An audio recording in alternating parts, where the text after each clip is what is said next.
तरीन खबर दें आपको। चीफ जस्टिस काजी फाइज़ ने Supreme Court practice and procedure तरमीमी ऑर्डिनेंस के मुताबिक फैसला करते हुए दूसरे सीनियर तरीन जज जस्टिस मुनीब अख्तर को 3 रुकनी जजेस कमेटी से बाहर कर दिया है। इसकी तफसील जानते हैं नुमाइंदा जियो न्यूज अब्दुल क़य्यूम सिद्दीकी ने हमें ज्वाइन किया। अब्दुल क़य्यूम, बताइएगा इस फैसले और इस पेशरफ्त के बारे में। जी हाँ, आपको याद है कि गुज़िश्ता रोज प्रैक्टिस एंड प्रोसीजर कमेटी का इजलास था जो नहीं हो सका था और एजेंडे पर 63A और ऑडियो लीक्स कमीशन के मुकदमात की समाअत थी। तमाम वो कल इजलास ना हो सका और आज जो है वो ऑर्डिनेंस आया और ऑर्डिनेंस के बाद अब रजिस्ट्रार ऑफिस की तरफ से जो है वो एक नोटिफिकेशन जारी किया गया जिसमें कहा गया कि प्रैक्टिस एंड प्रोसीजर एक्ट तरमीमी ऑर्डिनेंस की सेक्शन 21 के तहत चीफ जस्टिस पाकिस्तान ने जो जजेस की 3 रुकनी कमेटी है जिसमें एक सीनियर जज का होना जरूरी है और वो उसके मुताबिक उन्होंने एक कमेटी असर तश्कील दी है जो कि अब chief justice Qazi Faez, justice Mansoor Ali Shah और जस्टिस अमीनुद्दीन खान की पर मुश्तमिल होगी।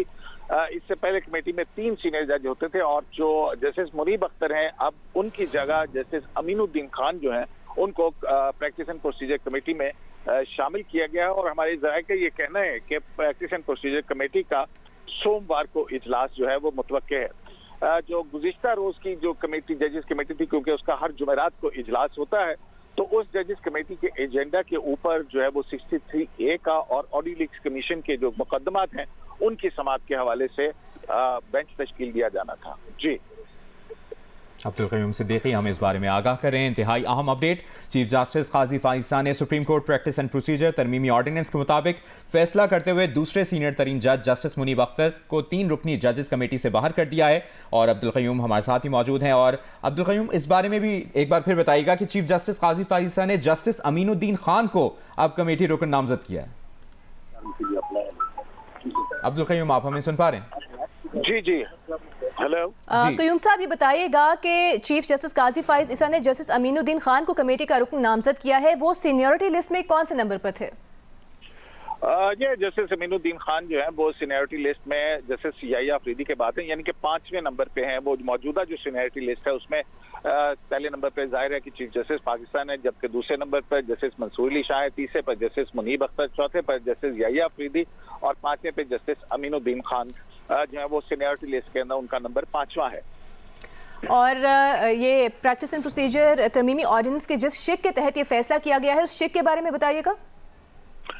जी हाँ, ये जो notification supreme court registrar office की तरफ से जारी किया कमेटी का उसमें ये ऑफिस ऑर्डर लिखा गया है और उसमें कहा गया है कि in exercise of powers under section 1 of the Supreme Court practice and procedure act 2023 as amended by the ordinance number 8 of 2024, the Honorable Chief Justice of Pakistan has been pleased to nominate Justice Aminuddin Khan as the 3rd member of the committee.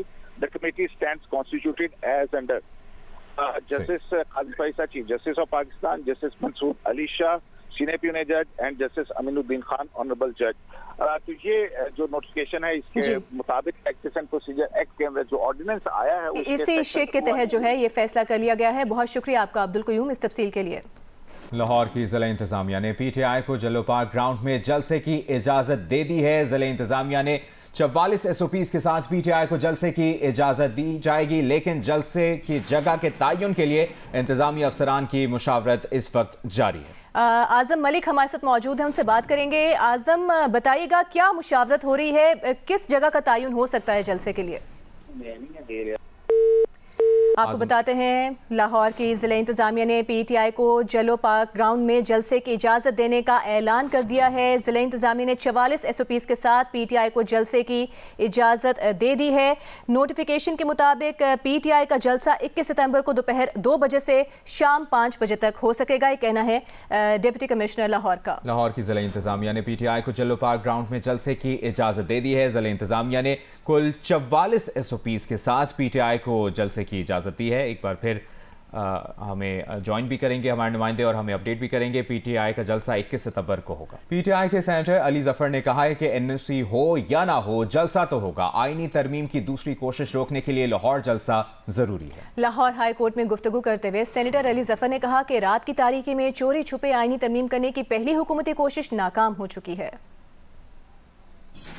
जलसा हर सूरत में होगा, चाहे NOC हो या ना हो। पहला जलसा या दूसरा जलसा नहीं है, फ़ैसला ये किया गया है कि हम हर हफ्ते जलसे करेंगे मुख्तलिफ शहरों में और ये जलसे चलते रहेंगे। ये जो अमेंडमेंट बिल लाने की कोशिश की थी हुकूमत ने रातों रात चुपके से खुसर फुसर करके, वो तो उनकी कोशिश नाकाम हो गई है। फिर दोबारा एक और कोशिश करने जा रहे हैं और वो ऐसा बड़ा क्राइसिस क्रिएट करेंगे, ऐसी मुश्किलात पेश आएंगी हमें अगर वो ये आगे ले गए या कोशिश की बिल की, तो वो भी उसके लिए भी अब ज़रूरी हो गया है कि ये जलसा हो। ब्रेक के बाद आपको बताते हैं लाहौर की ज़िला इंतजामिया ने पीटीआई को जलसे की इजाज़त देने का फैसला कर लिया है। ज़राए के मुताबिक खबर आ रही है कि एसओपीज़ के साथ पीटीआई को जलसे की इजाज़त देने का फैसला कर लिया गया है। जगह के तयन के लिए इंतजामी अफसरान की मुशावरत जारी है। ज़िले हुकूमत पीटीआई को कसूर रोड पर कहना के करीब जलसे की इजाज़त दे सकती है, ये ज़राए का कहना है। ज़राए की जानिब से मजीद क्या पता चल रहा है जानते हैं आज़म मलिक से। आज़म, कुछ हतमी फैसला हुआ है, कहाँ पर होगा ये पीटीआई का जलसा? जी देखिए, डिस्ट्रिक्ट इंटेलिजेंस रिपोर्ट और डीसी लाहौर की आज की मीटिंग के बाद जो ज़िली इंतजामिया ने फैसला किया उसमें 3 जो जगह थी उनको शॉर्टलिस्ट किया गया था। इनमें सबसे पहली शाहपुर कांजा वाली मवेशी मंडी थी, दूसरी सगिया पुल मवेशी मंडी और तीसरी कसूर रोड के ऊपर काना 9 रिंग रोड से हम जब नीचे उतरे तो ये बहुत बड़ा ग्राउंड है, इसको अब फाइनलाइज कर लिया गया है। ज़िली इंतजामिया के इंतहाई जिम्मेदारान ने हमें ये बताया कि इससे पहले जो 2 जगह थी उनको कैंसिल कर दिया गया और अब ये जो फाइनल है ये काना के करीब जो मवेशी मंडी है इसको फाइनल किया गया है और एसओपीज के साथ इनको इजाजत दी गई है। और वो जो एसओपीज हैं डिस्ट्रिक्ट इंतजामिया उसका ड्राफ्ट अभी तैयार कर रही है और ड्राफ्ट तैयार करने के बाद वो ड्राफ्ट पीटीआई की मरकजी क़यादत को दिया जाएगा और उस ड्राफ्ट के ऊपर जो तहरीर होगा उसके पर बयान हल्फी लिया जाएगा। ज़िली इंतजामिया की तरफ से तहरीक इंसाफ एक बयान हल्फी जमा करवाएगी।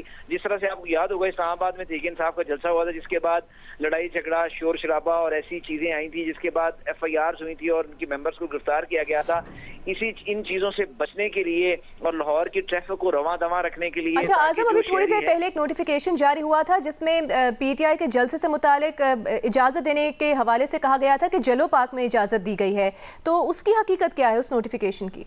जी बिल्कुल, जैसे ही एक ज़िली इंतजामिया के एक इंतहाई जिम्मेदार अफसर के मुताबिक ये फेक ड्राफ्ट है। जब ये ड्राफ्ट तैयार हो रहे थे तो मुख्तलिफ जो ग्राउंड थी वो डिसाइड की जा रही थी, जिसके ऊपर शाहपुर कांजा था, सगिया पुल था, जलो पार्क था। तो ये एक ड्राफ्ट जो था ये फेक ड्राफ्ट लीक आउट कर दिया गया सोशल मीडिया पर। सोशल मीडिया से होता हुआ मुख्तलिफ टीवी चैनल्स के पास ये पहुंच गया। हमारे पास भी ये ड्राफ्ट आया लेकिन हमने जिम्मेदारी का मुजाहरा करते हुए इस ड्राफ्ट को पहले ज़िली इंतजामिया के अफसरान को भेजा।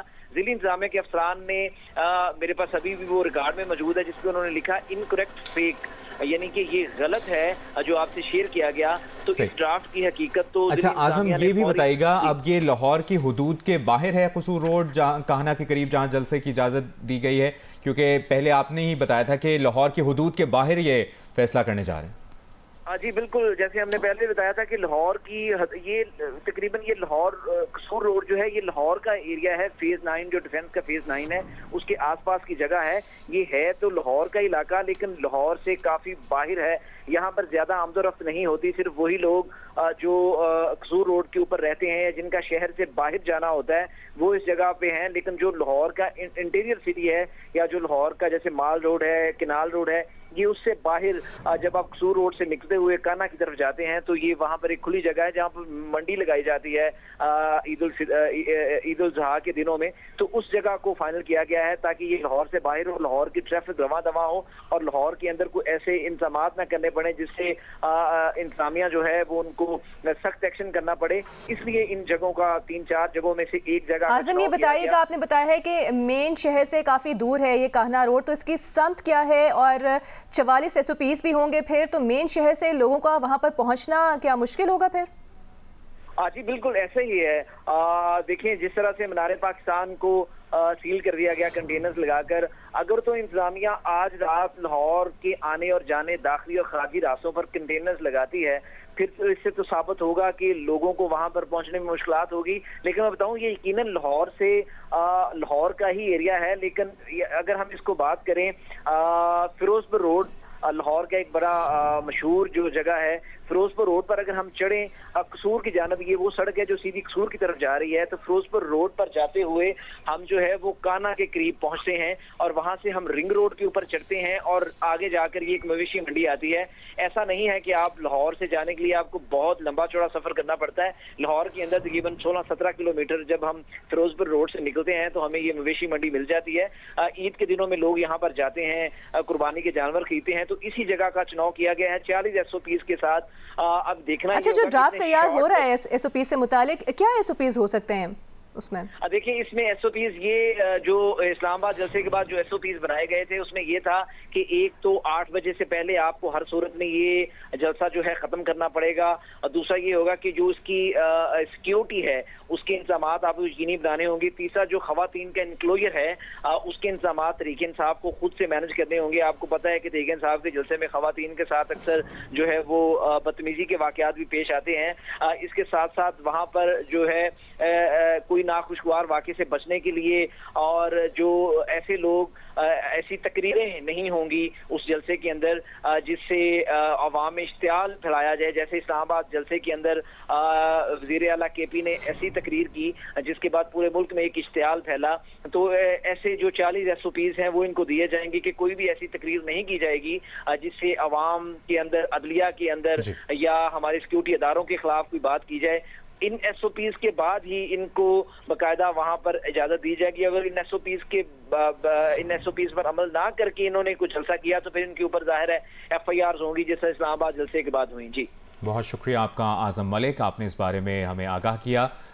तर्जुमान ज़िले इंतज़ामिया की जानिब से बताया गया है कि जगह के तयन के लिए इंतज़ामी अफसरान की मुशावरत अभी भी जारी है और SOPs के साथ ये जलसा होगा। PTI को कसूर रोड पर कहना के करीब जलसे की इजाज़त दे दी गई है। लाहौर की ज़िले इंतज़ामिया ने PTI को जलसे की इजाज़त देने का ये फैसला किया है। आज़म मलिक बता रहे थे कि SOPs के साथ पाकिस्तान तहरीक इंसाफ को जलसे की इजाज़त देने का फैसला किया गया है और अभी भी जो जगह का तयन है उसके लिए इंतज़ामी अफसरान की मुशावरत का सिलसिला भी जारी है। PTI को कसूर रोड पर कहना के करीब जलसे की इजाज़त दे दी गई है। 44 SOPs के साथ इस जलसे का इनेकाद किया जाएगा। SOP से मुतालिक जो ड्राफ्ट है उसके ऊपर काम किया जा रहा है, उसके बाद ही हतमी तौर पर से जारी किया जाएगा, नोटिफिकेशन जारी किया जाएगा। ताहम लाहौर की ज़िला इंतज़ामिया ने PTI को जलसे की इजाज़त देने का फैसला कर लिया है। SOPs के साथ इस जलसे की इजाज़त देने का फैसला किया गया है। ब्रेक के बाद आपको बताएं, कौमी असम्बली सेक्रेटेरिएट ने इलेक्शन कमीशन के फैसले से पहले ही नई पार्टी पोजीशन जारी कर दी है। इस नई पार्टी पोजीशन के मुताबिक सुप्रीम कोर्ट के 12 जुलाई के फैसले के नतीजे में असम्बली में वापस आने वाली PTI का एक बार फिर कौमी असम्बली में वजूद खत्म हो गया है। नई पार्टी पोजीशन में 80 ऑपोजिशन अरकान को सुन्नी इत्तेहाद काउंसिल का रुकन जाहिर किया गया है, जबकि 8 ऑपोजिशन अरकान को PTI का हिमायत याफ्ता आज़ाद रुकन करार दिया गया है। दीगर जमातों में मुस्लिम लीग नून की 110, पीपल्स पार्टी की 69, MQM की 22, काफ लीग की 5 और IPP की 4 नशिस्तें हैं। मुस्लिम लीग ज़िया, BAP और नेशनल पार्टी की एक नशिस्त के साथ हुक्मरान इत्तेहाद की 213 नशिस्तें बनती हैं, जबकि अलहदा रखी 20 नशिस्तें ताहाल कौमी असम्बली सेक्रेटेरिएट ने किसी को अलॉट नहीं की हैं। कौमी असम्बली सेक्रेटेरिएट ने ये party position speaker Ayaz Sadiq के इलेक्शन कमीशन को खत लिखने से एक दिन पहले अपडेट की थी। सेनेट में कायदे हिस्ब इख्तिलाफ सेनेटर शिबली फराज ने कहा है कि शर्म का मुकाम है कि स्पीकर अपने ऐवान की इज्जत बचाने के बजाय खैरात लेने के चक्कर में लगा हुआ है। इस्लामाबाद में गुफ्तगू करते हुए सेनेटर शिबली फराज ने यह भी कहा कि हुक्मरान टोला सुप्रीम कोर्ट के फैसलों को भी जूते की नोक पर रख रहा है। ये शर्म का मकाम है कि एक स्पीकर जो है बजाय इसके कि वो अपने ऐवान की इज्जत, तौकीर और 9 सितंबर के वाक़ये को बचाने के लिए लगाता, वो जो है तो खैरात लेने के चक्कर में पड़ा हुआ है। जिस तरह से अदालतों के फैसलों को जूते की नोक पे रखा जा रहा है वो हमने देखा सुप्रीम कोर्ट की डिसीजंस में भी कि उसको कोई मान नहीं रहा। हुक्मरान टोला जो कि एक ऐसी सफ़र पे निकला है क्योंकि ये सियासी तौर पे पाकिस्तान तहरीक इंसाफ का इमरान खान का मुकाबला कर नहीं सकते हैं, इसलिए ये ऐसे ओछे हथकंडों पे उतर आए हैं कि जिसका कि सियासी तारीख में कोई नज़ीर नहीं मिलती। कौमी और पंजाब असम्बली के स्पीकर्स के बाद सिंध और खैबर पख्तूनख्वा असम्बलियों के स्पीकर्स ने भी इलेक्शन कमीशन को खत लिख दिया है। स्पीकर सिंध असेंबली ओवैस कादिर शाह ने इलेक्शन कमीशन के नाम खत में कहा है कि तरमीम शुदा इलेक्शन एक्ट नाफिज हो चुका, इलेक्शन कमीशन इसी के मुताबिक मखसूस नशिस्तों का फैसला करे। स्पीकर खैबर पख्तूनख्वा असेंबली बाबर सलीम स्वाति ने भी चीफ इलेक्शन कमिश्नर को खत लिखकर कहा है कि सुप्रीम कोर्ट के फैसले की रोशनी में मखसूस नशिस्तें अलॉट की जाएं। सुप्रीम कोर्ट का फैसला आने के बाद मखसूस नशिस्तों पर गैर जरूरी ताखीर की जा रही है। मखसूस नशिस्तों की अलॉटमेंट में ताखीर इंसाफ का कत्ल है। आगे बढ़ते हैं, आपको बताते हैं मौलाना फजल रहमान का कहना है कि पार्लियामान बदकिस्मती से अवाम की खिदमत कम और ताकतवर की खिदमत ज़्यादा कर रही है। हुकूमत अपनी मुद्दत पूरी करती नजर नहीं आ रही। अगर वो गलत काम के लिए बज़िद रहे तो JUI उनके रास्ते में रुकावट बनेगी। हमने ये मौक़िफ़ इख्तियार किया कि बजाय इसके कि हम शख्सियात को सामने रखते हुए आइन में तरमीम करें, क्यों न हम अदालती इस्लाहात की तरफ जाएं। हुकूमत किसी किस्म का मुसवदा देने के लिए आमादा नहीं हो रही। गालिबन एक कॉपी उन्होंने पीपल्स पार्टी को दी थी और बिल आखिर खुदा करके एक कॉपी उन्होंने हमें दी।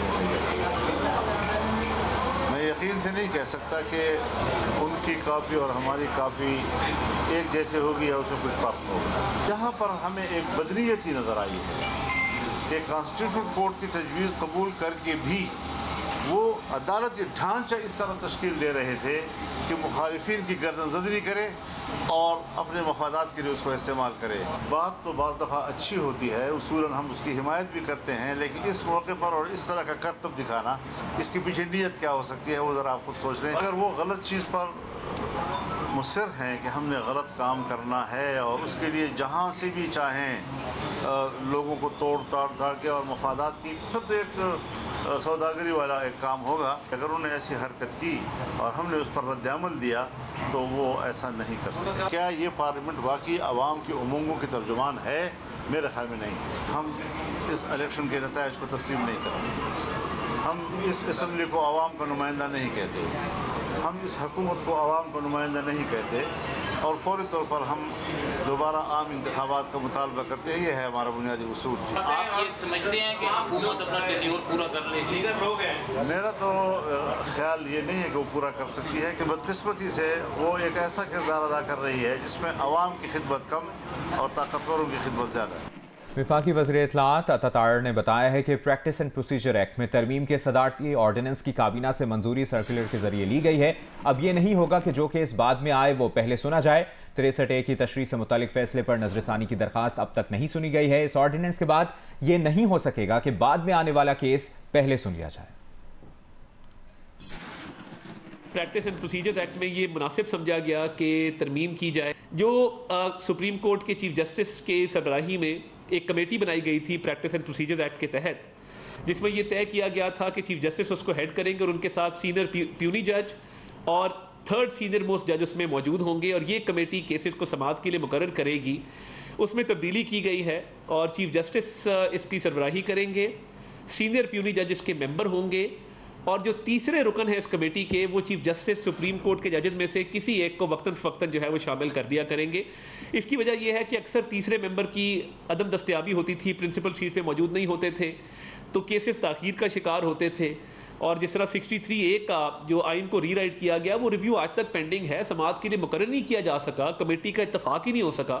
तो वो अहम एक कौमी नौयत का मामला है, उस पर एक पंजाब गवर्नमेंट टॉपल कर दी गई। तो 63A के रिव्यू के हवाले से कोई ना कोई फैसला आ जाना चाहिए था।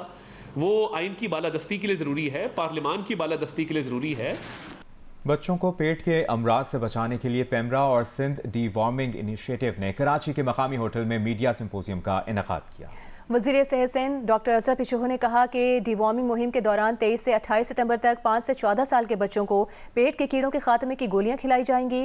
मुनाकिदा सिंपोजियम में DG पेमरा मोहम्मद ताहिर ने बतौर मेहमान खुसूसी शिरकत की। शवाला असलम की रिपोर्ट देखिए।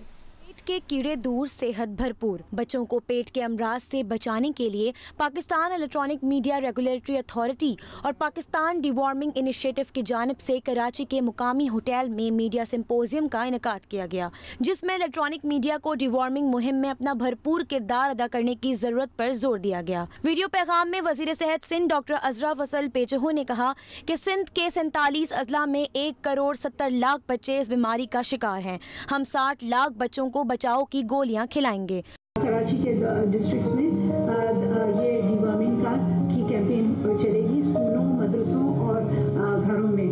इसमें हम तकरीबन 60 लाख बच्चियों को हम ये डिवर्मिंग की दवा दिलाएंगे और इस वजह से उनकी सेहत बेहतर हो जाएगी और इसमें आपका ताउन बहुत निहायत ज़रूरी है।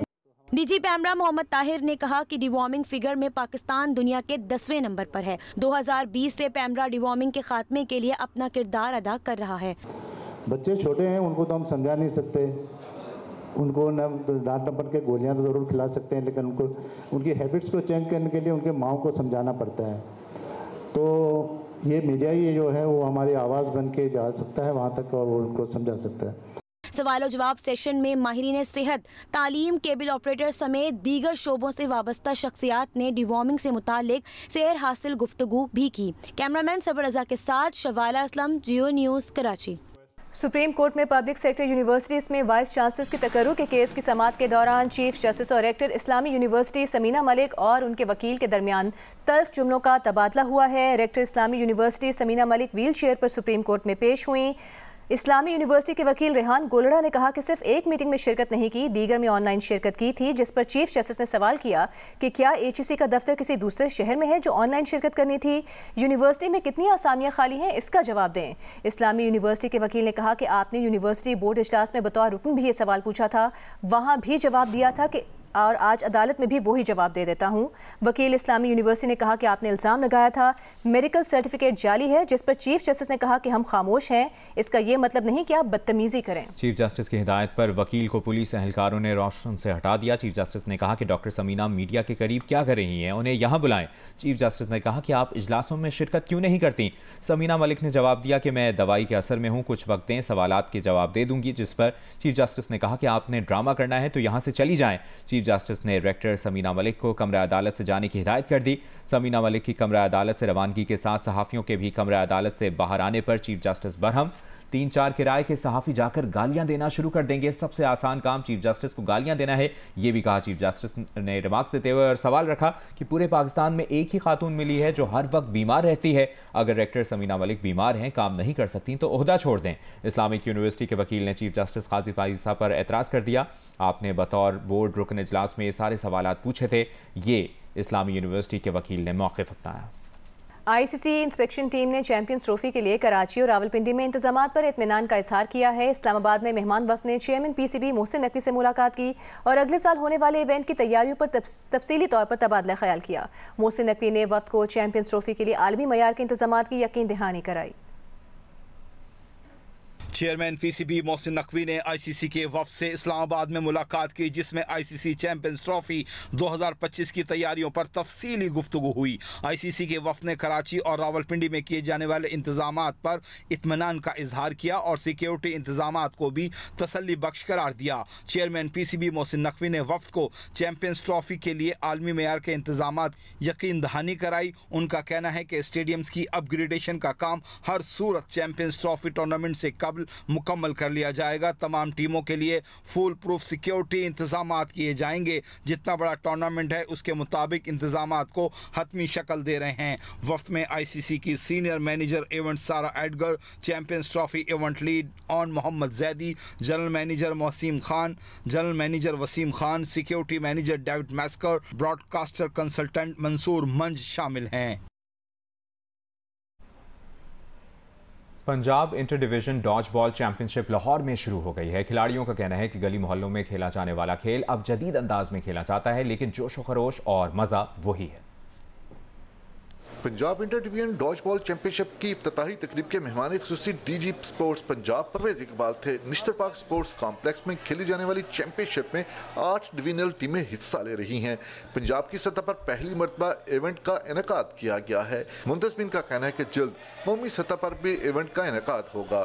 खिलाड़ियों का कहना है कि बचपन में एक दूसरे को गेंद मारने का खेल खूब खेला है, अब जदीद अंदाज में डॉज बॉल से लुत्फानंदोज हो रहे हैं। फास्ट गेम है, ठीक है, मुख्तलिफ सिटी में इनको ज़्यादा फैलाया जा रहा है तो ज़्यादा टफ गेम है। पहले हम गोला कैदी का खेलते थे बचपन में, तो जो है ना ये इंटरनेशनल सतह पे तो गेम है बड़ी, पाकिस्तान में ये अवेलेबल नहीं थी। विलेज में खेलते थे कि ये उसमें ये हम कैदी कहते थे, और इसमें अब डॉज बॉल आ गई है, तो इसमें और उसमें कोई इतना डिफरेंस नहीं है। इंटरनेशनल पे बहुत अच्छे लेवल पे खेली जा रही है, लेकिन यहाँ पे भी ऐसे इवेंट होने चाहिए कि हम भी चाहते हैं कि हमारे में कुछ प्लेयर हम खुद निकलें। अभी आपको बताएंगे Karachi safe city project phase 1 का आगाज हो गया है। इब्तिदा में 25 कैमरों ने काम शुरू कर दिया है। इसकी तफसील जानते हैं नुमाइंदा जियो न्यूज़ राहील सलमान ने हमें ज्वाइन किया है। जी राहील, बताइए। जी देखिए, कराची में सेफ सिटी प्रोजेक्ट के तहत 1300 से ज़ायद कैमरे लगाए जाएंगे और इस सिलसिले में तमाम तर सामान जो इस प्रोजेक्ट को कंप्लीट करने वाली कंपनी है NRTC उसे पहुंचा दिए गए। जबकि इस मंसूबे पर हमारी बात हुई DG safe city project Asif Sheikh से, तो उनका ये कहना है कि 5.5 अरब रुपए से ज़ायद का इसका तखमीना लगाया गया, जिसके सिलसिले में 4 अरब से ज़ायद जो NRTC को दिए जा चुके हैं और अब तक इसका टेस्ट फेज के तौर पर इसमें 25 कैमरों ने काम का आगाज कर दिया। इसकी मॉनिटरिंग भी शुरू कर दी गई है। इसका मॉनिटरिंग जो दफ्तर है वहाँ को वो पुलिस हेड ऑफिस में कायम किया गया है, जबकि इसके साथ साथ शहर के मुख्तलिफ इलाकों में पोल की तनसीब का काम भी जारी है। 1300 से ज़ायद ये कैमरे लगाए जाएंगे और उसके बाद फिर इसके साथ साथ इसको लिंक किया जाएगा, जो गाड़ी की नंबर प्लेट है ANPR शिफ्ट किया जाएगा, जबकि इसके साथ साथ जो फैशन रिकॉग्निशन के कैमरे हैं उनको भी यहाँ पर इंस्टॉल किया जाएगा। इसके बाद फिर मजमूई तौर पर सेफ सिटी मुकम्मल तौर पर काम शुरू कर सकेगा। इसके 2 फेज बनाए गए हैं। पहले फेज के तहत जो अभी सिर्फ कैमरे की तनसीब का आगाज किया गया है, जिसमें 25 कैमरों ने काम शुरू कर दिया है। शुक्रिया आपका राहील इस तफसील के लिए। अभी आपको बताएं, बेरूत पर इसराइली बमबारी में हिजबुल्लाह के सीनियर रहनुमा इब्राहिम अकील जाँ बहक हो गए हैं। अरब मीडिया ये रिपोर्ट कर रहा है। इब्राहिम अकील पर साल 1983 में बेरूत में अमरीकी सफारतखाने में धमाके करने का इल्ज़ाम है। बेरूत में अमरीकी सफारतखाने फौजी अड्डों पर धमाकों में 300 से ज़ायद अमरीकी हलाक हुए थे। इब्राहिम अकील को अमरीकी हुकूमत ने मतलूब दहशत गर्दों में शामिल कर रखा था। अमरीकी हुकूमत ने इब्राहिम अकील के सर की कीमत $70 लाख का इनाम रखी थी। बेरूत पर इसराइली बमबारी में हिजबुल्लाह के सीनियर रहनुमा इब्राहिम अकील जाँ बहक हो गए हैं। अरब मीडिया के मुताबिक इब्राहिम अकील पर साल 1983 में बेरूत में अमरीकी सफारतखाने में धमाके करने का इल्ज़ाम है। बेरूत में अमरीकी सफारतखाने फौजी अड्डों पर धमाकों में 300 से ज़ायद अमरीकी हलाक हुए थे। इब्राहिम अकील को अमरीकी हुकूमत ने मतलूब दहशत गर्दों में शामिल कर रखा था। अमरीकी हुकूमत ने इब्राहिम अकील के सर की कीमत $70 लाख का इनाम रखी थी। स्पेस एक्स के बानी एलॉन मस्क की डोनाल्ड ट्रंप पर हमले के बाद अमरीकी सदर जो बाइडन और नायब सदर कमला हैरिस पर कातिलाना हमला न होने की सोशल मीडिया पोस्ट से अमरीकी सीक्रेट सर्विस ने आगाह होने का बता दिया। बयान में कहा है कि वो एलॉन मस्क की पोस्ट से आगाह हैं, हिफाजती इंटेलिजेंस से मुतालिक मामलात पर तबसरा नहीं करते। ताहम सीक्रेट सर्विस तमाम खतरात की तहकीकात करती है। एलॉन मस्क ने डोनाल्ड ट्रंप पर हमले के बाद अपनी पोस्ट में लिखा था कि साबिक सदर डोनाल्ड ट्रंप पर हालिया महीनों में 2 कातिलाना हमले हुए, लेकिन सदर जो बाइडन और नायब सदर कमला हैरिस को ऐसे हमले का सामना नहीं करना पड़ा। एलॉन मस्क ने बाद में अपनी पोस्ट डिलीट कर दी थी और इसे मजाक करार दिया था।